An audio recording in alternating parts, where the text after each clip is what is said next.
Hello and welcome to All in Motion. I am your host, Jake, and we have an exclusive first time. I'm happy to say this is our first interview with the AIM first co host. Yes, ladies and gentlemen, I'll introduce him. You've heard from him before in the last few episodes. Just happy to say that she is hard to get in touch with, ladies and gentlemen, because she's always on the road doing a stand-up comedy show. This is episode 31, Laughing with Jocelyn. I introduce her, ladies and gentlemen, Jocelyn Abad and my new co-host, Scar City. Hey, everybody, welcome to All Motion. I am Jake. Today we're a very special episode. I've been trying to do it with this young professional for a very long time, but her schedule keeps her so busy. But luckily we have her back, or actually not have her back, but we're gonna hopefully have her back. Ladies and gentlemen, Jocelyn Bond. Hi, Jacob.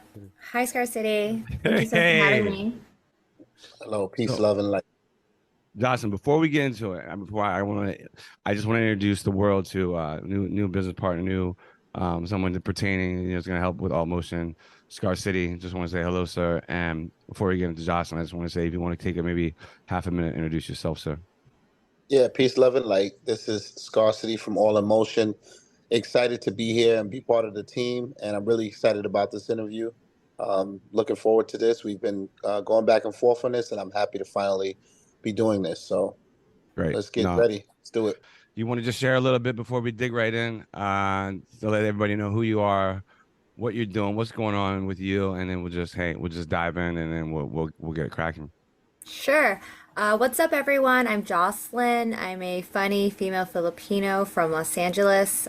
My story is I started doing stand-up sitting down on Clubhouse, a social audio crack made popular during the pandemic, where I also had the pleasure of meeting our host here, Jacob, and the family at All in Motion. So I represent my family's first generation, born in the United States. I usually say no shade, no shame, no blame for being raised poorly and poorly raised. I I place tremendous stress upon myself to be the first in my family to generate generational wealth and find success with solo entrepreneurship. My goal is to start a business and build a brand that is me being me, genuine, sincere, true, authentic, and fun and flirty and funny. That's about it, really. I'm just out here being a well-oiled networking machine, pursuing this mainstream comedy dream. And Dope. everyone can find me on all social media platforms by searching either at Funny Jocelyn or at Laugh with Jocelyn. Thanks for having me. You're traveling away from LA to Texas to Houston. If you want to share, that's great. So again, congratulations. Thank you. Yeah, so once again on Clubhouse, I had the pleasure and the once in a lifetime opportunity to perform and work out some material for a man who goes by the name of Bob Sumner. Unbeknownst to me, Bob Sumner is actually one of the co-creators behind Def Comedy Jam. And it's a pretty amazing platform that launched a lot of rising star comedians' careers. And so, yes, it's actually 2 weeks now. 2 weeks ago, on Wednesday, January 25th, 2023, I had the pleasure of performing in a comedy showcase for Bots Worldwide's The Winter Cookout. It is a in real life event that is hosted by music producers, Bots and Rothstein Beats, and they are of the club on Clubhouse known as the Music Networking No Egos Club. They host a networking room every Monday through Friday during the weekdays from 8 a.m. to 12 p.m. Eastern Standard Time. So yeah, you can usually find me there. I'm usually there by the last hour because I am on the West Coast. So yeah, it's kind of hard to get me about 5 a.m. And yeah, and you can find me working out with Bob Sumner every Thursday from 11 a.m. to about 2 p.m. Pacific Standard Time. I appreciate that. And so as we get right into it, no, I appreciate you sharing that. Well, you just talk about comedy. So what really made you want to pursue a career in comedy? So, interestingly enough, I'd actually been talking fairly seriously about starting stand-up comedy in for a couple of years, 2018, 2019, and then of course 2020 happened, so that put a lot on stop and hold.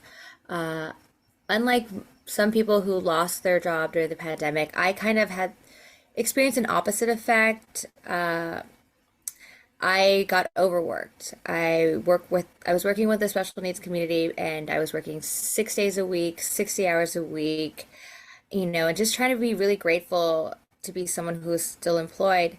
But sure enough, that overwork, especially in a field that I didn't have very much passion for, sometime in January 2021, I kind of had a mental breakdown at work and had to send myself home. And sure enough, in March 2021, I discovered Clubhouse. I was invited there, and basically, I want to say within 7 hours from joining the app at 5 a.m., at around 11 a.m., I found myself popping my speaking cherry on Clubhouse by participating in the unlicensed Laugh Factory comedy workshop. You were given 3 minutes to, speak your truth, and they tell you they throw your funny against the wall and they tell you what sticks and what stinks. And yeah, that was my first experience. And although it wasn't an IRL on stage in front of real people experience, it was just as exhilarating and just as nerve-wracking. And I did it, had so much fun doing it, and had a surprisingly a good amount of positive feedback. And so that kind of just pushed me to pursue my passion. I actually published an abridged version of my comedy origin story. It's on Medium. So if you go to laughwithjocelyn.medium.com, it's the story that you can read there. Yeah, no, that's excellent. And one of the things I wanted to ask you, I've always wondered, like when it comes to comedy, what does that feel like when you're able to accomplish that, just that very thing, when you're able to make people laugh? What does that feel like? Does it feel like kind of like when you're at work and you've accomplished your task, or is it more of a organic feeling of like I'm just naturally funny, so I'm just doing my thing? How does that actually feel? It doesn't feel like work, because it's what I want to do, and that's a great feeling.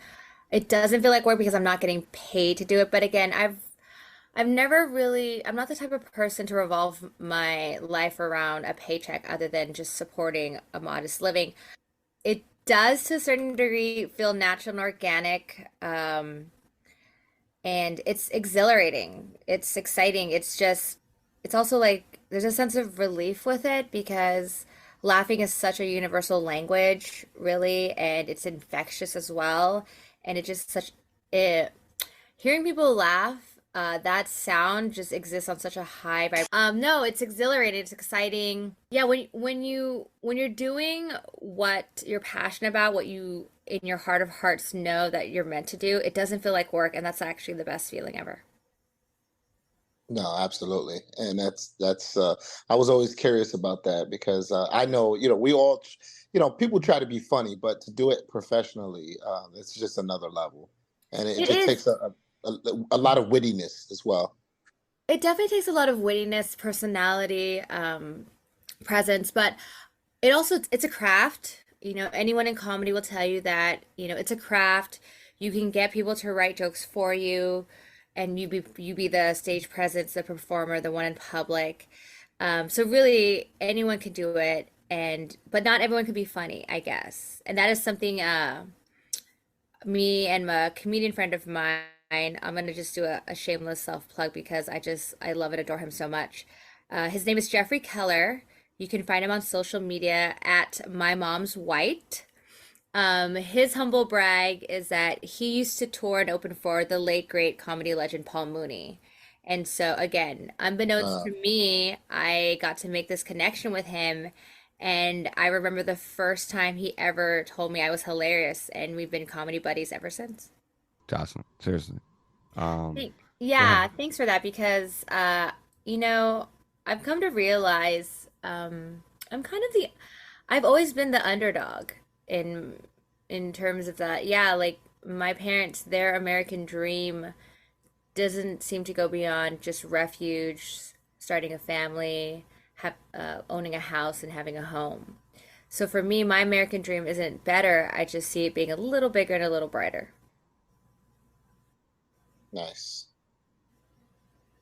Yeah, no, that's amazing. And yeah, we as we transition here a little bit, I know you mentioned Bob Sumner, and I'm familiar with Bob Sumner, and also you mentioned Awesome. Paul I Mooney. wasn't. Yeah, I you openly mentioned Paul admit Mooney as that. well. Actually, so the longer version of my comedy origin story was actually published in Black Link magazine.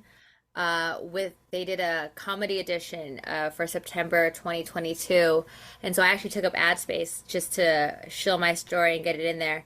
And I basically, when I talk about meeting Bob Sumner, I openly admit that I had no idea who he was when they had announced him, and that's okay, you know. Right. But in that sense, yeah, very much an underdog, and yeah. For sure. And were you inspired also? Like, who are some of the people that inspired you? I did hear you say Paul Mooney, who I actually had the pleasure of meeting probably about 4 or 5 times in New York, when he was just doing stand up, and it was just amazing. He was really good with the people. Who were some of the folks that inspired you? If I'm going to be perfectly honest, so the first stand-up comedian I ever got exposed to was actually a Filipino comedian by the name of Next Navarrete, and my brothers had one of his CDs. They had a comedy album of his, and I didn't like all of the jokes, but there were definitely a few that hit me that I thought were hilarious and actually have stayed with me to this day. That's the first exposure I can remember. If I'm going to, and then in terms of actual full length specials, I'd have to say Dave Chappelle's Killing Them Softly and Chris Rock, Bigger and Blacker, Bigger and blacker. Yeah, the special yeah, that came out right after the Columbine. right. I remember watching that and just being blown away by the delivery, the performance, the intelligence and the things that he was saying. And then again, he came out, I think, with Kill the Messenger. He's got about three early specials that I love. And I actually enjoyed his most recent one on Netflix called Tamarine. Yeah, I think he's really smart. And there was an interview that was posted on YouTube.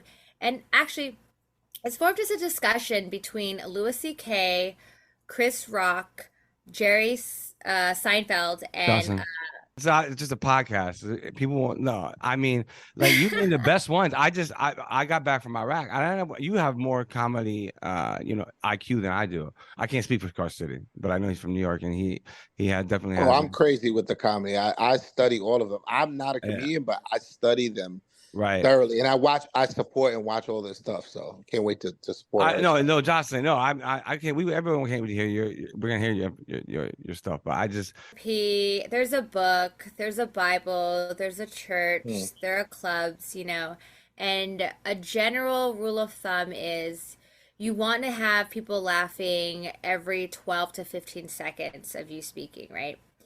And that was universally like agreed upon, but Chris Rock made the point of, I don't want to laugh every 15 seconds. I just want a reaction, maybe get an Hmm. ooh or an ah or a cringe or like ah or a what. And so after hearing him say that, that really resonated with me because I feel like I'm the same way. I like my comedy, my jokes to be pretty thought provoking. I like make people think, and once the thought has hit the brain, I get the giggles.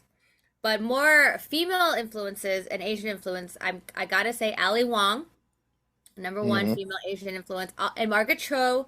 I'm gonna give it to her too because she's an original OG. Then Sarah Silverman, Janine Garofalo, more recently Nikki Glazer, who I had the pleasure of meeting, Eliza S, amongst others, and Whitney Cummings as well. But more recently, Brian Simpson. I caught Brian Simpson a small set on Netflix, and I really love what he brought to the table. So yeah, I love That's comedy cool. too. Scar, I love I yeah. Yeah. And I've had a chance to really listened to a variety of different comedians, from the old comedians to new, but I've never actually gone into the technical breakdown of how it actually Oh, works. Where you said every 12 seconds or every 6 seconds, or that strategy that people use, and I like the fact that Chris Rock has like customized that, and that you're adapting that same The oh, concept. principles. The and I gotta principles. say, Yeah. Dion Cole and Eddie Murphy. Yeah. If we're gonna be nervous about not mentioning great comedians, Oh, I mentioned Richard Pryor and Eddie Murphy in the 80s. I So, okay. know. Okay, I want to ask a question that's not actually a question we were going to ask, but I'm going to save that for later. It's going to be very I'm an open interesting. book. AMA. Ask me anything all day, every Yeah, day. it's a very interesting question. I feel. Do you feel that? Actually, I'll just ask it now, right? Just get it out the way before I Yeah. forget. This is kind of off the fly, ad hoc.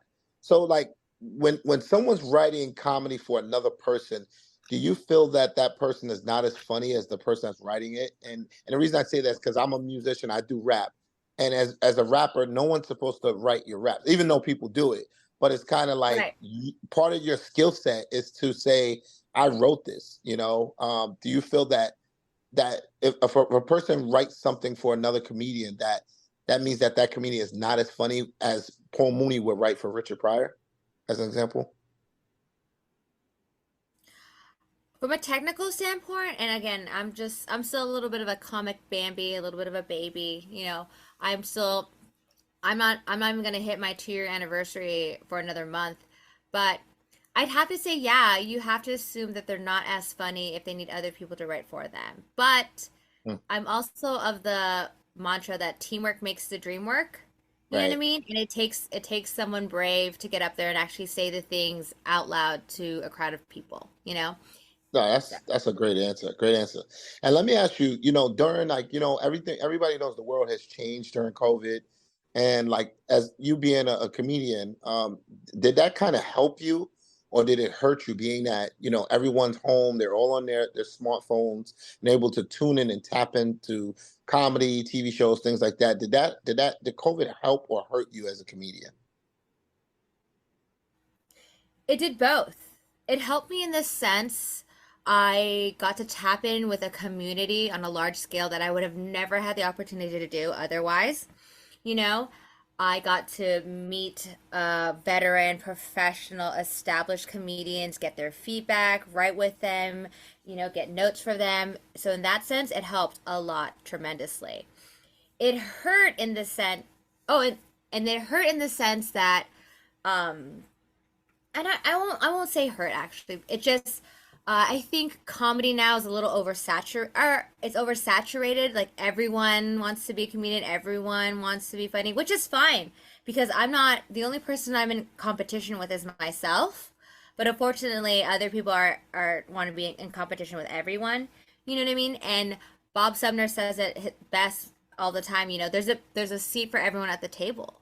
You know what I mean? So it did both. It did both. Hurt and help me. So Too cool. Absolutely. And it goes into it. And Jocelyn is wanted to know, throughout your life, like, have you ever used comedy to deal with any serious issues or things that have happened to you that, because I look at Robert Williams, I look at, like you said, Richard Pryor, Eddie Murphy, um, you know, was it yeah, John Belushi on Saturday Night Live died, John Candy, Chris Farley, like, and the reason why I get into it is like, has anything powerful that has been horrible to even women ever, or in general to people have ever affected you, where you use comedy as to say, you know what, fuck this. I'm gonna grow and I'm gonna be different than anybody that wants to live a life with this baggage, if that makes sense. absolutely. So my thing is I've been using comedy to cope, humor to heal, basically my entire life. And Filipinos, I think, were known to be kind of a bit of jokesters. I also grew up with two older brothers who were constantly teasing me, keeping me on my toes in terms of like being quick-witted and whatnot. Judy Carter, who is the author of the best-selling book, The Comedy Bible, her thing is about turning your problems and pain into punchlines, right? And in the last 2 years of doing comedy, I've kind of discovered this whole other platform for it where it's just healing through hearing you share your story, healing through hearing others share their stories, and just finding the humor in it. I think sometime in my early adolescence, maybe sometime between eighth grade and freshman year, all of a sudden I found myself saying, the best is when you can look at yourself, smile, and laugh. Yeah, absolutely. And in Um, comedy, there is a lot of tragedy. There is a lot of sadness. There is a lot of like, trauma to overcome. But again, it's a great outlet. You get that shit out. You let it out. You let people hear you, and then they realize they're not alone. And that another thing is I say on stage is that being human is hard. And that's how we get stronger is by strengthening that human connection. And we only do that by sharing our story and becoming relatable. Absolutely. And transitioning into the next question, with you speaking about that human experience, I'll use that as a segue to ask, what is it like, you being a female, comic? Do you think that you face things that are different from, a male comic? Or do you think it's just the same and it's just, about creativity? Being female in general, I feel like honestly, if I'm gonna be perfectly honest, just being female in general, like there's an inherent increased sensitivity towards like hesitation, resistance, and it's scary, you know, because being a female in a predominantly male industry or world, as we say, it's scary. You don't know who your allies are. You don't know who really has your back. You don't know who you can really trust, and that goes for men and women. And it's unfortunate. Um, and I think that was another reason why I was hesitant to start when I wanted to back in 2018 and 2019. I didn't know anyone doing it. I didn't know anyone out there. I didn't know where to go, what to ask, and how to do it, right? And me being a Virgo, I guess Mhm. it's I'm practical, I'm analytical, I want to have something planned out and thought out. And so again, but interestingly enough, I've never been afraid to be vulnerable. But it took some time. It wasn't until my junior year in high school where I broke out of my shell and really started opening myself up to be a genuine, vulnerable person. And that's what comedy is. It's vulnerability, um, open up for public mockery. But no, it's scary because, yeah, Absolutely. like there are a lot of guys in the industry, and you don't know who's your friend and who's your foe, and you have to tread lightly. But I've survived a lot at this point. I'm in my late 30s, about to be in my 40s. OMG, I know. No, don't do that because I'm about to be 39 in March. Chill out with all that. Okay, well, this is not No, about you, it's about no, me. I'm kidding. But even at I've survived a lot. I've survived a lot of horrificness at the hand of a man or just people in general. And with that, I definitely proceed with caution in everything that I do.